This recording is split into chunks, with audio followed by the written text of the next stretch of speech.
Most repentance stories involve more than one person. Sin rarely stays private. It ripples outward, touching spouses, friends, families, and churches. That's why forgiveness must be central to the process of change. But before forgiveness ever happens, there's a posture of heart that must come first, a readiness to forgive even before you're asked. This point is what I call pre-forgiveness. Pre-forgiveness is the spirit-trained habit of keeping your heart open toward those who have hurt you. It's not excusing sin. It's not pretending offenses do not matter. It's the inner decision that says, if this person ever seeks reconciliation, I am ready. It is what Joseph demonstrated when he saw his brothers again, long before they came to him. It is what Jesus modeled on the cross when he prayed, Father, forgive them, for they know not what they do. Without pre-forgiveness, repentance often collapses, even when confession comes. Picture Mabel. Her husband Biff has apologized countless times, but her heart has grown cold. She listens to his words, but no longer believes they mean anything. Unforgiveness has settled in like cement. Even if Biff repented sincerely, her bitterness would keep grace from flowing.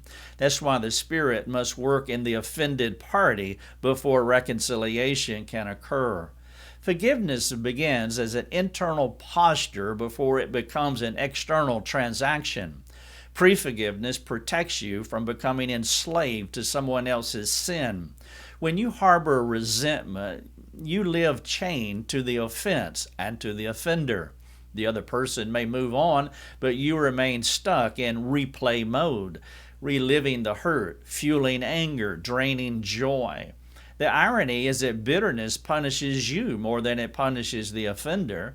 Pre-forgiveness, by contrast, frees you to worship and to wait. It keeps you responsive to God even when others remain resistant. This heart posture doesn't mean pretending the offense wasn't painful. It means refusing to let pain become poison. It means entrusting justice to God while keeping your spirit pliable to mercy. Romans 12:19 says, Beloved, never avenge yourselves, but leave it to the wrath of God. Pre-forgiveness honors that command. It says, God, you are the judge. I will not hold this debt hostage in my heart. The fruit of pre-forgiveness is peace. You no longer live reacting to the offender's next move. Whether they repent or not, you are free. You have already released the case into God's hands. Then, when repentance arrives, forgiveness is not forced, it is ready. Ask yourself today, is there someone I've already decided not to forgive even before they ask? Has bitterness hardened me toward reconciliation? If so, you don't need to wait for them to begin your restoration. Go to the Lord and confess your unwillingness. Ask Him to cultivate pre-forgiveness in your heart, to give you the same mercy He showed you when you weren't asking for it either.